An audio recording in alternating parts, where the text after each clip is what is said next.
Joining us now is social commentator Smart Akpejuyi. Good morning.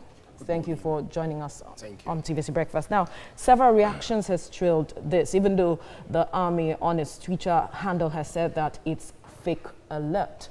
But then, for that announcement to have come, some reacting to it have said that this is an aberration on our democracy. I wonder how you view this.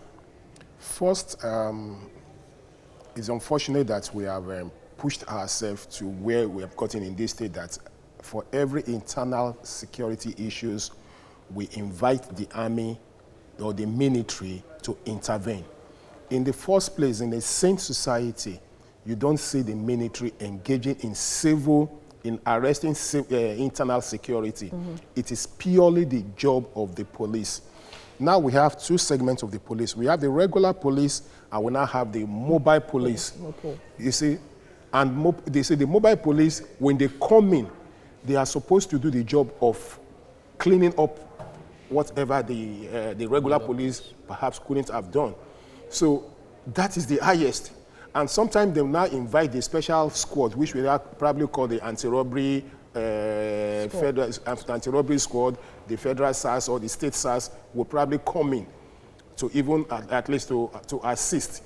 You see, it is out of tune to start having the military, but it is because the police, in the first place, the police has been ill-equipped, ill-motivated, and because of all this now, we now have to draft in the military. Honestly, it is, we should probably talk, how did we get to this place first? Not even what the army wants to do now. How did we get to this place? Because we got to this place because of the fact that we have not adequately taken care of the Nigerian police. You see, because of my engagement as an activist, most of the time I go to police stations, I have interaction with police officers. Honestly, sometimes I imagine how these police officers sometimes even perform the way they perform, because they are not motivated. Starting from the police stations, go and see those police stations. Go and see the office of... But yes, we talk about fighting insecurity. So if we are fighting insecurity, these are the first people, you see, when you have a well-motivated police, you don't need a military to come in. This, because what we are talking about, it is purely internal matter. But however, to now come to this issue, yes, the Nigerian military sometime in September announced that they were going to have an operation. And it is not the first time they are having operations. We have Operation Python Dance. Yes. We have Operation Pop Adder. Pop Adder is for the police. Okay. You see, we've had so many kind of operations. But those operations it was not of this magnitude. No, it has always, you see, in the first place, perhaps when they have such things, they are restricted to some areas. Yes. But now last year there was a similar operation like this. But you see, where the civil society and where most of us complain about it is that you are asking us to provide an identification where most Nigerians does not have. If you're talking about Nigerian passports, how many Nigerians have passports? You understand? How many Nigerians have passports? Now, we don't want to talk about the inefficiency of the. And they also talk about dressing. You talk about positive and negative. So what is positive misidentification? What is negative misidentification? So there were problems there.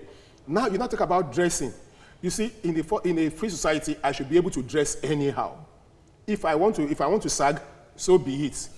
But now, if I now have to sag, if I now have to wear off color or whatever, if you now have to stop me because of the way, because perhaps my dressing does not conform to what you want. So that wasn't properly defined. So it was not proper. So when you look at all these things now, you see they have create room for intimidation. They have create room for harassment. That is why everybody came out and said, no, you cannot do this. We're not saying you cannot do this, but please remove all these clauses of proper means of identification, proper dressing. All right, Smart Akpejuyi, we have to leave it at this point. Thank you for your time on TVC Breakfast. Thank you. Joining us now is social commentator Smart Akpejuyi. Thank you so much for joining us. Thank you for having me. So Good morning. Looking at all of these issues now, what do you think it will cause among the citizens? Because I can't be walking on the road and a soldier stops me and says, bring out your ID card. I mean, it's First, it's going to create panic among the people. It has already, actually. Yeah. And yes, and you see, one reason is that we see the soldiers or the military as, look, they have not come to settle, they have either come to kill. Okay. You understand? Okay. So, and when we see them like that, so every little thing, you want to be apprehensive. Now, when they are not asking of positive means of identification, which is the first line that is drawing even this condemnation, it is not because, of course, we see military men, Operation Sweep, Operation this, Operation OP Mensa, we see them drive around. But now, when they are now going to now stop you and ask for it, and you bring out your company's ID card, they will say, no, I don't want TVC ID card. I want your driver's license. I don't even know how to drive. Okay, I want international passport. I don't intend to travel. So I don't intend to travel. We have national ID card. You don't have I have any. Done it since for over 5 years. They've not given me. They've not given me the card. It's a big problem. So they will now say, sit down there. You understand? So those are the problem.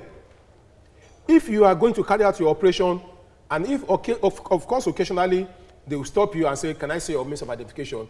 And you bring out your company's ID card. Say you work here. What do you do?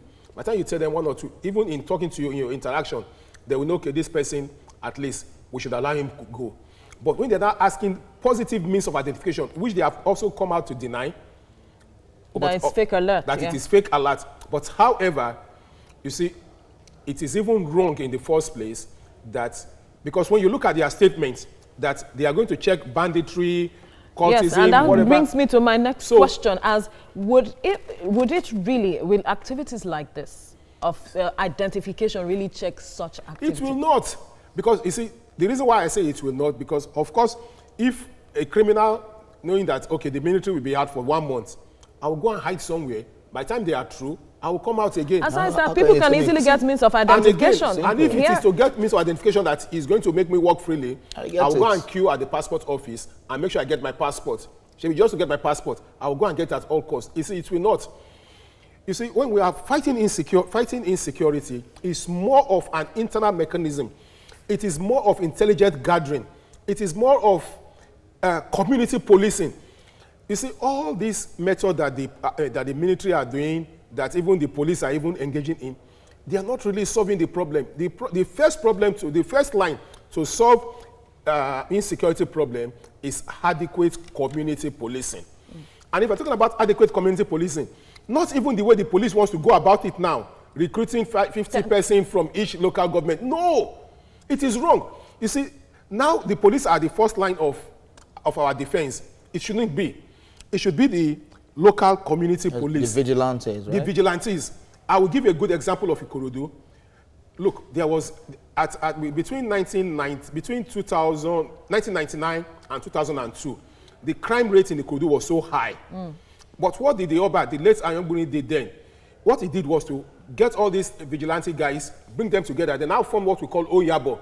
So when we had the Oyabos, they distributed them to streets, nooks and crannies. Because they are members of the community, they will go to the houses and start picking all these boys. And within 1 month, the Ikorodu became quiet. Bam. And thereafter, I tell you, the criminals, they fear the Oyabos more than the police. So what we should do is that those should be the first line of this thing. Let us have more of the civil defense, men of the civil defense collaborating with the local vigilantes. Let those people mount surveillance, now do intelligent gathering, and now bring back to the police. Not where there are no concerted... But in cases like this, one of the major challenges that has come up has been issues of funding.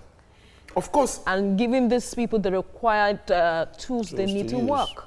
You see, if we talk about even funding the vigilantes, let us even talk about funding, because if we have adequately funded the Nigerian police, if we have a well-articulated and a well-funded Nigerian police, I tell you the Nigerian police will do a fantastic job.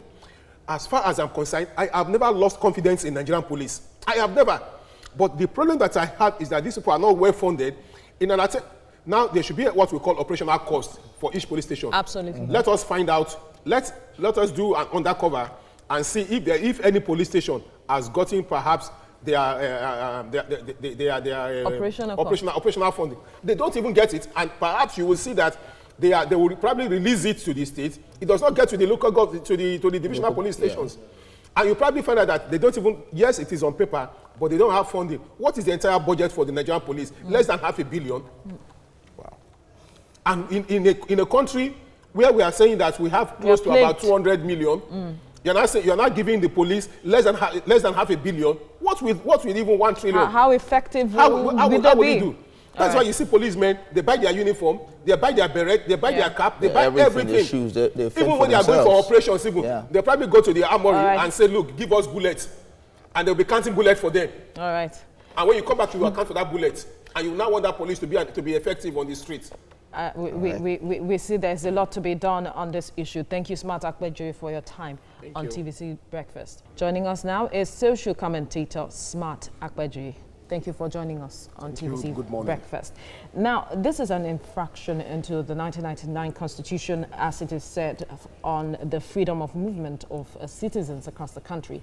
But then the main issue here is to check the issues of insecurity, kidnapping, banditry, and the likes. Perhaps the intention may be okay, but then the process, because this is not the first time we are seeing that the army is coming up with different operations. How can the army engage citizens to really carry out its purpose at ensuring the country is secured, so to speak, because we have issues and we can't deny that? In the first place, it is not the duty of the army. Absolutely. Now, that is, we must get that clear. Establish that. Now, if we have established it is not the duty of the army to meddle into internal security. If, however, they have to come in. They have to come in. You see, they have to do it in the most civilized way. And the most civilized way, to a large extent, I have seen them, at least we all see them, go about their normal duty. Of course. But however, this aspect that is bringing this contention now, and why this, so much noise about it, about this their operation, positive identity, is because of that clause, which they have included to say you must dress properly. Now, who now determines proper dressing? Yes. A positive means of identification. They went ahead, or the so-called news went ahead to mention passports. How many Nigerians have valid passports? How many Nigerians have national ID card? How many Nigerians have driver's license? For goodness sake, all this you have mentioned, it is only when the need arises that you go for it, except for national ID card. Now we are having issue with national identity card because they are going to include it as part of the requisite for JAMB. However, how well is national ID card doing? All right. They are not doing well. Okay. So if you now put up all these things that you have asked for, these are the things that Nigerians get sweating. These are the things Nigerians get, look, with difficulties, and you now want them to produce it within a very short time. That is why we have complained as to say no. Of course, they've been having different kind of operations here and there, and nobody has ever complained. Nobody has ever talked about it. But where you are now saying that people could be stopped on the road, that if you are going, go with all this, with any of this, now becomes a problem. All right. So now, but however, it is because the army came in because they want to perhaps reduce the internal security. Reduction of internal security solely lies in the hand of the Nigerian police. Yeah. Perhaps the SSS. The SSS will go. Before now, we used to know that there are SSS men in all local governments. I'm not sure they are, because they are even underfunded, they are understaffed. You see, and there are no concerted security efforts among all the apparatus of the security system that are supposed to be in charge of internal security.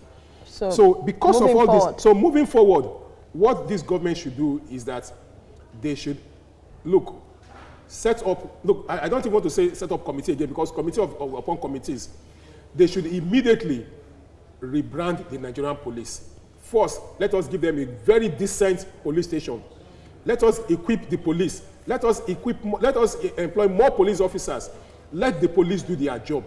if the police are well funded, if the police are well funded, if they are well trained, if they are well motivated, honestly, the issue of internal security will become a thing of the past. All right. I have absolute confidence in the Nigerian police that they will do a good job. All right. We've allowed them to be right. bad because of the fact that They are not not taking care of them. All right, Smart Akpejiri, thank you for your time on TVC Breakfast.